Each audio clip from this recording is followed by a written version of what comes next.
us, and they banned the public. They banned all the other organizations here from having a right to know unless you were part of an official government delegation. So a desperate circling of the wagons, an open authoritarianism.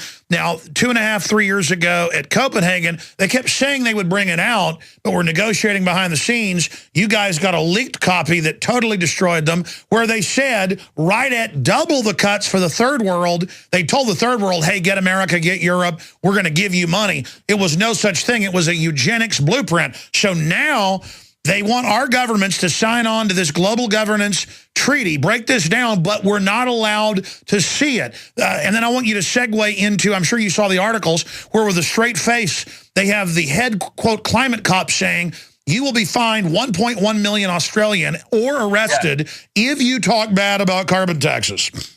Yes, I mean, that's all part and parcel. We have Maurice Strong had just made an appearance here yesterday, and he of course, was the godfather of the first Earth Summit.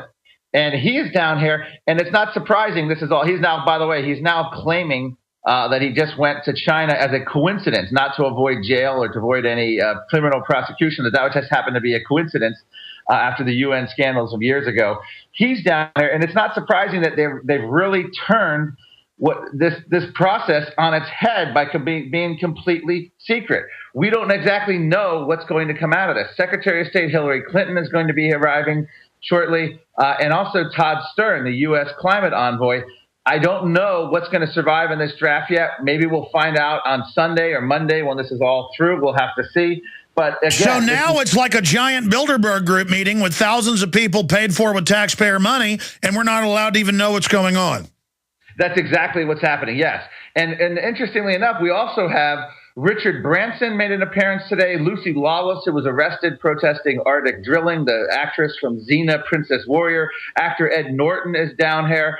Richard Branson was particularly offensive. He was against oil drilling, despite owning 3 airline companies, a space company. He's touting small island nations' ability to live without carbon-based energy and go carbon neutral while he himself jets around the world. This is a guy who's got untold millions of dollars, maybe even a billionaire, proudly touting poor people living at barely subsistence level for rejecting carbon-based energy. And we're supposed to be looking up to this man. He did a whole thing with Greenpeace today talking about banning oil drilling in the Arctic and other places. And this is the man who's made his fortune off of carbon-based fuel through his airlines. And he's talking about space exploration at the same time. So this is the kind of offensive, hypocrisy, repulsive stuff going on here. And keep in mind, James Cameron was down in Brazil, I believe it was last year, protesting development projects here that would bring running water and electricity. Oh, I'm going to stop you. In Uruguay and places, the Amish went into desert areas, drilled wells. They were run out of Russia and Germany hundreds of years ago. They built it up. They're supplying half the food to multiple countries. And I've seen articles where the UN is trying to take their land, saying they're not good environmental stewards.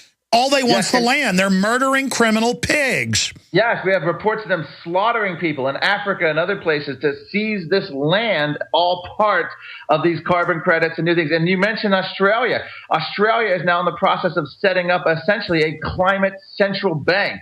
And they're appointing people to set a price on carbon, to set renewable energy mandates. And most frightening of all, if you're a business owner and your costs go up and you have to raise your prices, you are forbidden by law to tell customers that it's the wacky and carbon policies of your government that are driving up prices. And this is from a country that under John Howard, just a few short years ago, I think until 2007, had joined the United States in opposing the Kyoto Protocol and all this UN nonsense. They went from being a free individualistic country to being bought and paid for by the Greens and Australians. It is shocking. If it can happen in Australia and they can have this kind of suppression of free speech and economic activity. By the way, we're not joking. I've read the quotes from the official site. They call it lying. No judge, no jury. They said, we're going to have our spies in your stores, on the streets. If we hear any criticism of this tax when it goes in some areas 50%, you will be given a 1.1 million fine or arrested. I mean, that's like out of this old Soviet Union. I mean, this is, they admit it's going to increase prices. So they're saying you have no free speech. I just can't believe how evil these people are. Yeah, I mean, this you'd think would wake up the conscience of liberals who seem to be always try to tout free speech, but it shows you they don't really care about free speech when they just care about speech they don't agree with.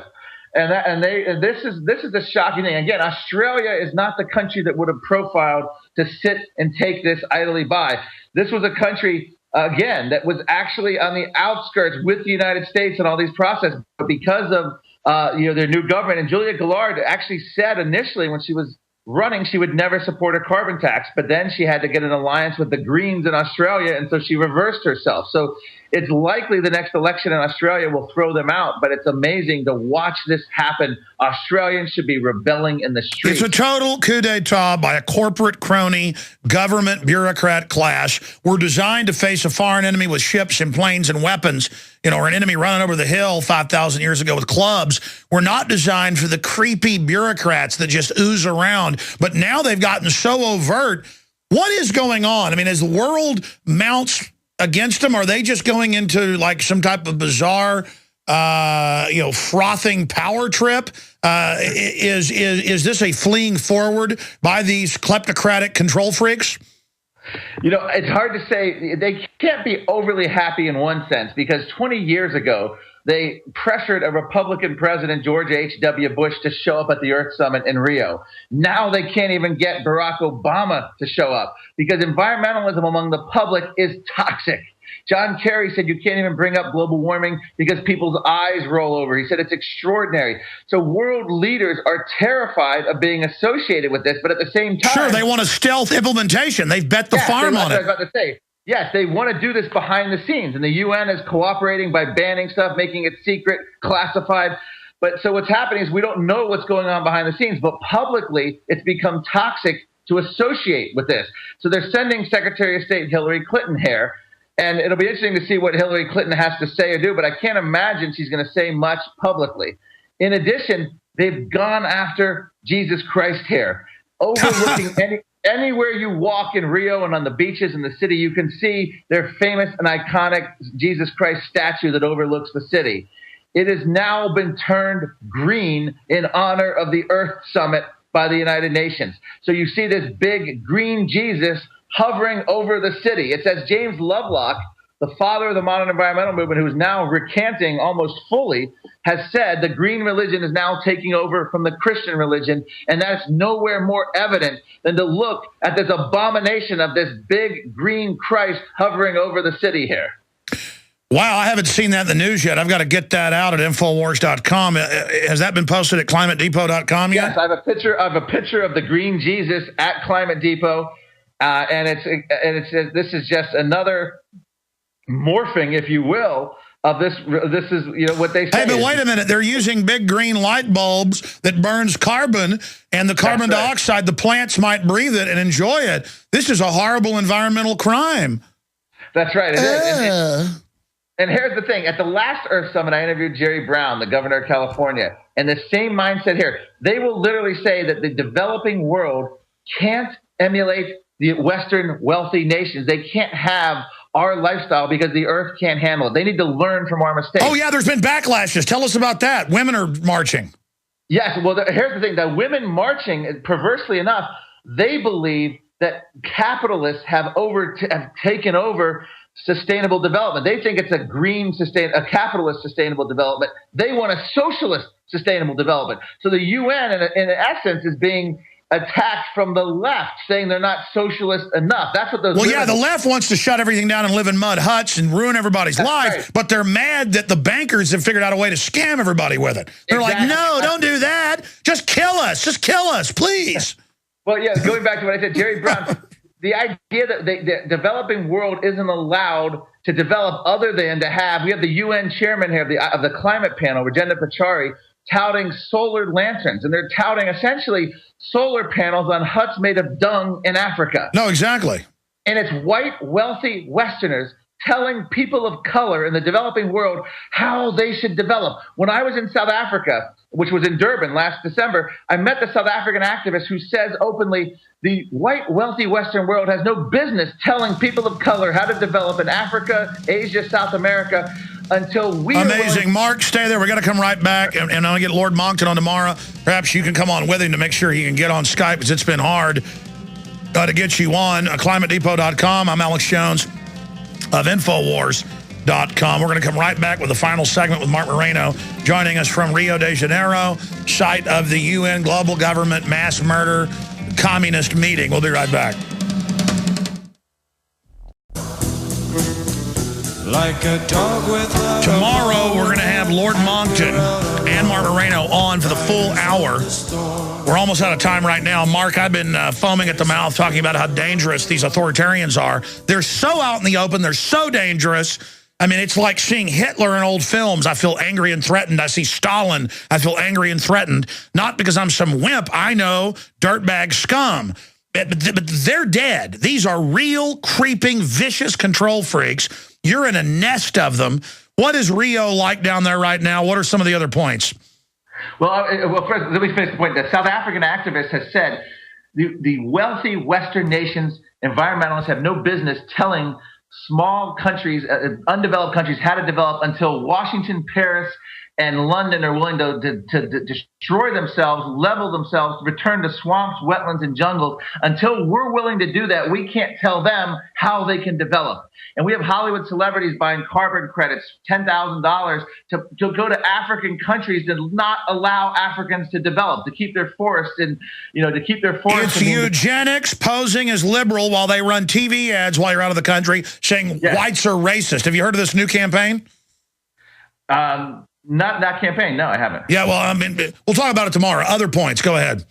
Okay, well, the other thing is this city, people think, oh, you're at a beautiful beach in Rio. I mean, this is really, I hate to use the word armpit, but the beaches are filthy. There's trash everywhere. The infrastructure's run down. The sidewalks are crumbling. The buildings thing. And I'm in a very nice section. I'm in Ipanema Beach is where I'm staying, and near Copacabana. There are a few nice places if you go, but they're mostly private beaches. But in terms of a public place, it's amazing. They always pick third world hellholes in a way. We were in South Africa. They picked places in Kenya previously. They picked as far away as possible. Because the one thing the United Nations knows how to do is throw a party. And when at the last UN conference, the UK paper interviewed the chefs that were flown in to do caviar and champagne and all these exclusive meals while world leaders dined and toasted each other and talked about world poverty. They also clean out all the local people from these cities to make them look as clean as possible. So you end up hurting street vendors and other things here. So it's all a facade. Everyone they purport to be helping, they actually are hurting the most. And places like India gets it. Developing world, they told the UN they will not sign on to any treaties that limit their development. China said no, too. Look at this article since I mentioned it. Unfair campaign, another divide and conquer front. Billboards, TV ads saying, I'm white, that's unfair, and saying whites are inherently bad. This is being paid for by the state government of Minnesota. And with federal government funds as well. What do you I mean, again, they're murdering people all over the world, turning their power off or stopping development while lecturing us that white guys are bad. Total race war garbage. What do you make of this? Yeah, in fact, we've unearthed some old papers. This is an old impulse. They said the climate was stable in Australia. This is back in the 1870s or so, until white settlers came in.